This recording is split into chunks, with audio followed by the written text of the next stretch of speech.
నాకు సాయి పల్లవి అంటే చాలా ఇష్టం. ఇది ఫస్ట్ సినిమా అప్పుడే ఒకసారి కావలించుకుని మెచ్చుకుని వెళ్ళిపోయాను ఒక ఫంక్షన్లో, అంతే. తర్వాత నాకు కనెక్ట్ లేదు.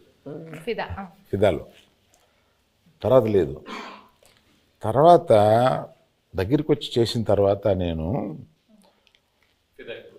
మామూలుగా నేను చాలా ప్రేమించేశాను అమ్మాయిని. నాకు పర్సనల్గా చాలా క్లోజ్ అయిపోయింది. పట్టుకుని నేను నా కూతురు లాంటి దానివి అన్న ఒక ఎమోషన్ తీసుకురాగలిగింది నా దగ్గర నుంచి. She's that transparent. నా అమ్మాయి మ్యాక్సిమం నాకు బాగా నచ్చింది ఏంటంటే grey is very less, which is not common. She is more black and white.